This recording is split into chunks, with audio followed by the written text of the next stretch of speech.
Hello and welcome to today's webinar. My name is Leah and I am an occupational therapy student currently doing a placement at LifeTec. Today I will be talking about power mobility. If you would like to know more about LifeTec, please go to the website www.lifetec.org.au.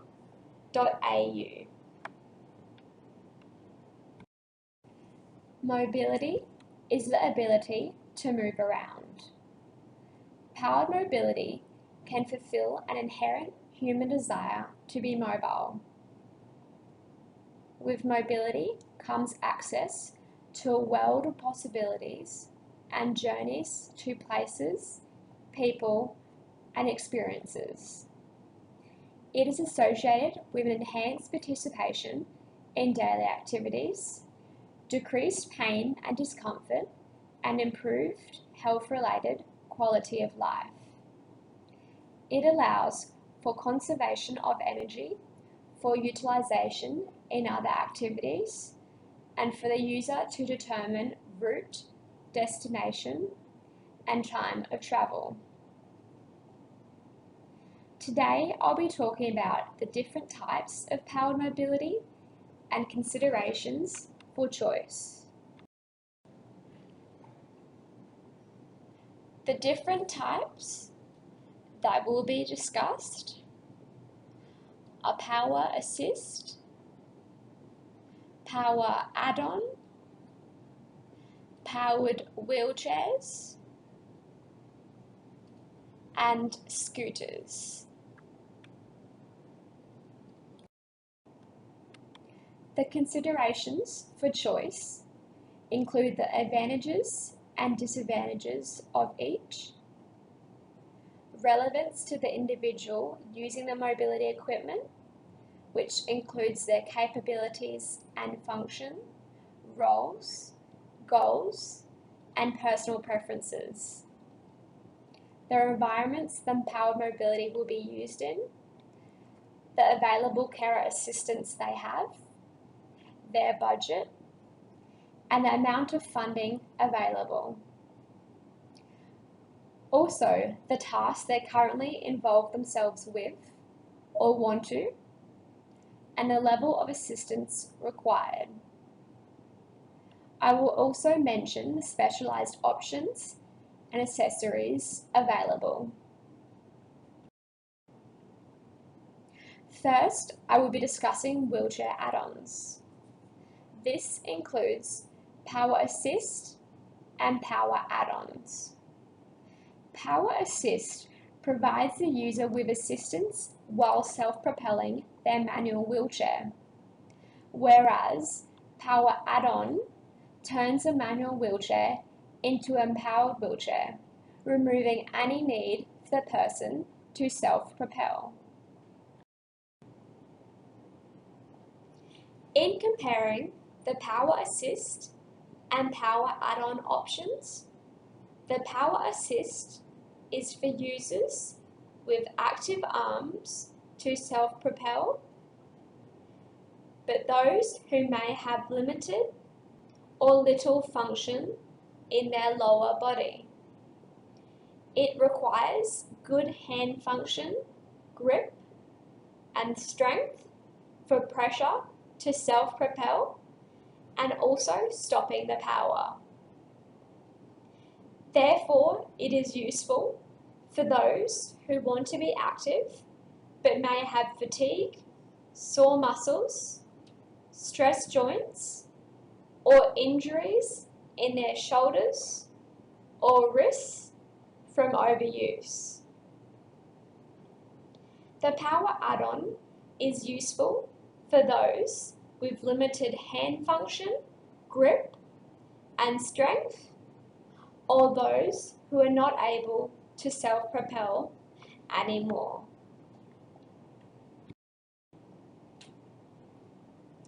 There are two different types of power assist available. These include battery hubs, which support the propelling movement on a manual wheelchair. When a user pushes on the rims, activation kicks in automatically. For every push, the wheels go 3 times to assist. The other option is through a 5th wheel.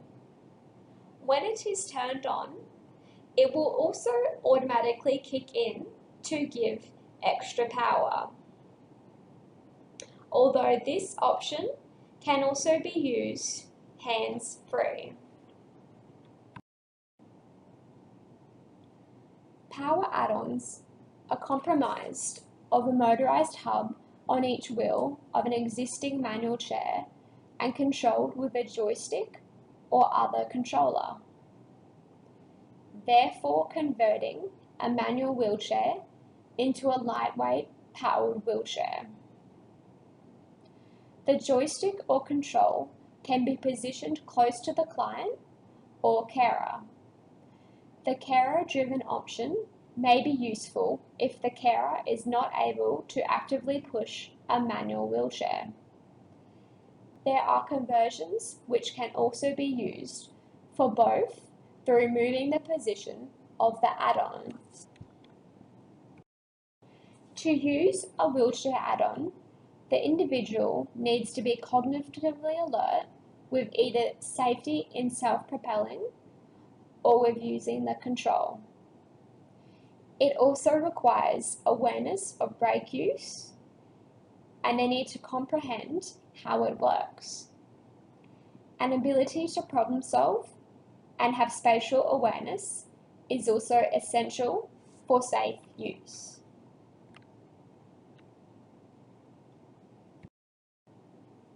Some specialised options and accessories for the wheelchair add-ons include anti-tilt support to prevent tipping, customised spoke protectors, and extra battery packs which increase the range.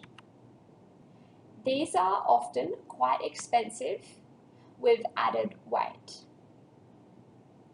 For a power add-on with a joystick, there are a small range of different controls. Depending on the brand of wheelchair add-on, other options include an intelligent braking function for driving downhill to help with slowing down, and safety mechanisms such as rollback delay, preventing the wheelchair from rolling back when climbing inclines.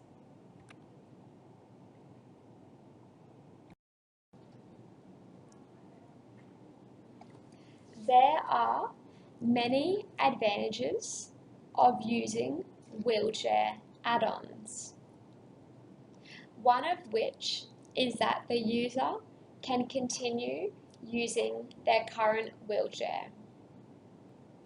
The powered wheels can be easily substituted with the manual wheels at any time.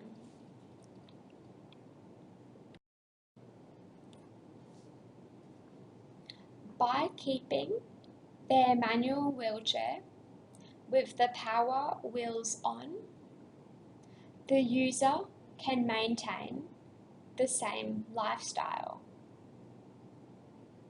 Look and functionality also remain the same.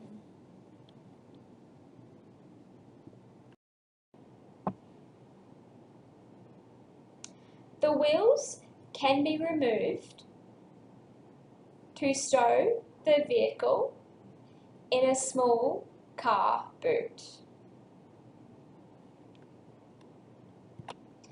A boot hoist can also be used to lift the entire weight of the folded wheelchair.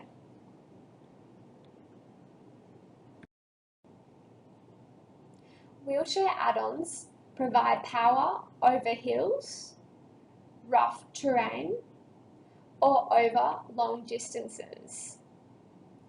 They reduce overall fatigue by conserving energy, and maximising user function to increase travel distance and propulsion efficiency.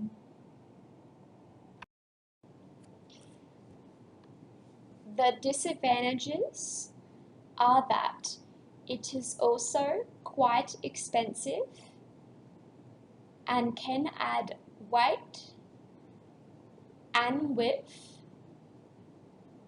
to the user's current chair.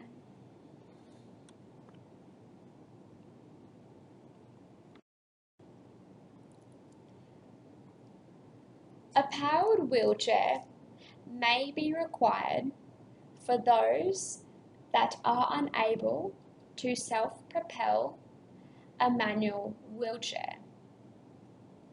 Powered wheelchairs are available in mid-wheel drive, rear-wheel drive, or front-wheel drive.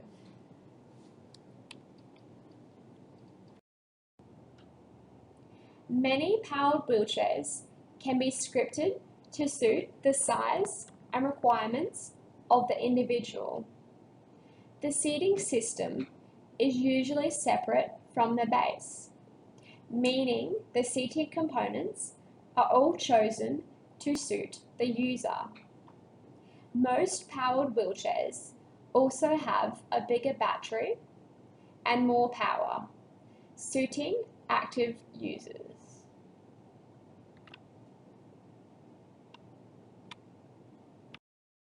Mid-wheel drive and rear-wheel drive wheelchairs are most commonly seen in Queensland. In comparing the different drive options, the mid-wheel drive has the main wheel beneath the person's centre of gravity, meaning it has a smaller turning radius as it is able to turn from the centre. Therefore, it is good for manoeuvring inside and navigating in tight spaces. Rear-wheel drive wheelchairs manage better over rough terrain but are less manoeuvrable as it has a bigger turning circle. When selecting a powered wheelchair, there are specialised options and accessories to consider. Some smaller powered wheelchairs can be folded or dismantled for transport or storage. The more high-end wheelchairs can have powered seat adjustments, including the stand-up or seat elevation capability. Stand-up wheelchairs can help alleviate pressure and improve digestion and organ function. Stand-up wheelchairs and wheelchairs with seat elevation can support engagement in activities and facilitate communication as it allows a person to be the height of their peers. Tilt in space allows the entire seat to tilt backwards without changing the back angle. This is essential for repositioning to relieve pressure and can assist with postural support. Recline is the change in the seat to back angle. Some people use this for comfort. Elevating leg rests can be used in conjunction with recline or may be useful if a person has edema or needs to assist in circulation for this.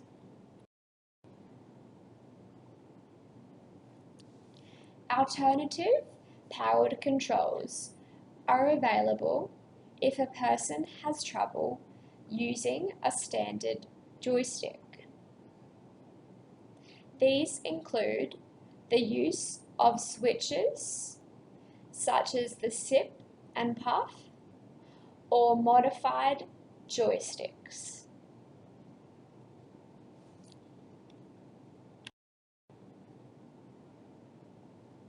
With an added component, the user may also control their environment from the powered wheelchair.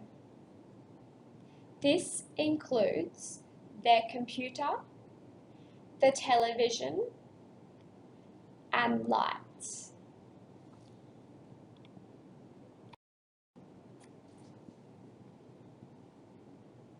A person can sit in their powered wheelchair while travelling in a wheelchair accessible car if the powered wheelchair has appropriate tie-downs. This avoids the need for the individual to transfer out of the wheelchair.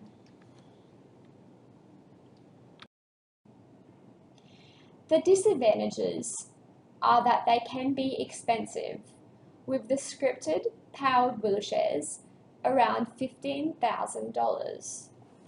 They also often have a higher seat-to-floor height, making transfers and access under tables more difficult. They are difficult to fold for storage or transport in vehicles and are too heavy to be lifted manually. They can also be difficult to use in public transport, in particular buses, as they are quite long and difficult to manoeuvre in the tight spaces. There is also a potential for deconditioning of the individual if they are not using their muscles actively. Issues also arise if a person breaks down or the battery dies while they're out and about, as the wheelchair is heavy to push in the manual freewheel mode. Powered scooters are a popular way for users with reduced mobility to access the local community, as they can travel long distances without being affected by fatigue. Scooters can increase the areas a person can access and the length of time they can stay out for. Smaller scooters can be folded or dismantled, whereas larger scooters usually remain in one piece. Some people view scooters with less stigma, as they are a commonly used mobility option. They are also a more affordable option than a powered wheelchair. Scooters cannot usually be scripted to suit an individual's needs with particular sizing or functional requirements.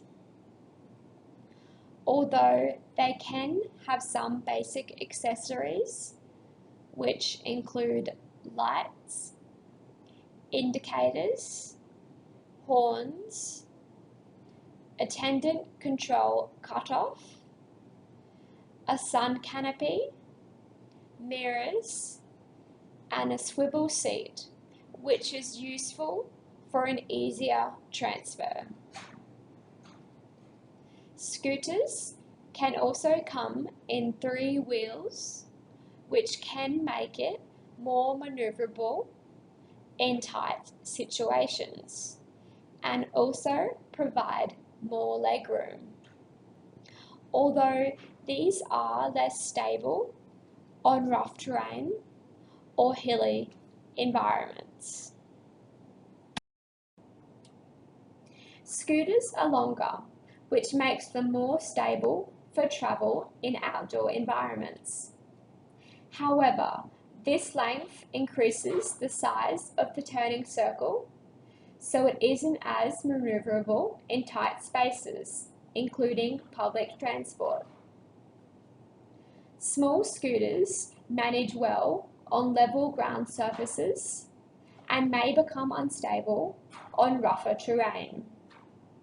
Larger scooters, however, manage better over rough ground surfaces as they have a higher ground clearance and a larger base of support.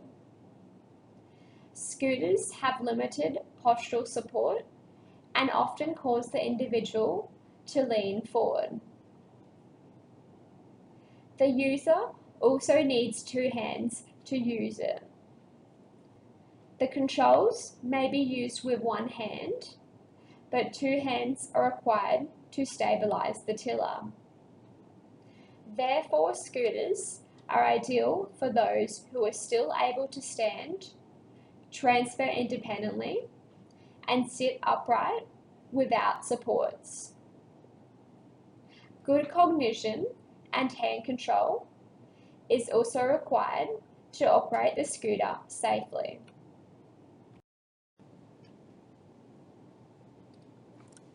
Scooters can be difficult to transport due to their weight and size.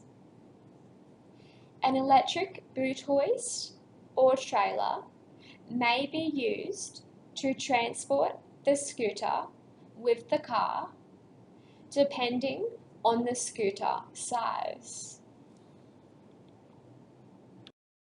There are two funding bodies which commonly fund powered mobility aids. These include CATIE and MASS. CATIE is short for the Community Aids, Equipment and Assistive Technologies Initiative. They provide up to $10,000 for eligible people and may consider providing a subsidy for wheelchair add-ons, scooters, and powered wheelchairs for community access. MASS is short for the Medical Aids Subsidy Scheme. They provide from $6,650 for eligible people towards powered wheelchairs. Extra subsidies are available for additional components. These are a few prototypes of technology that is being developed for those with limited mobility. Technology is always evolving and many possibilities may arise in the future, and current options may also become less expensive and available for a wider population.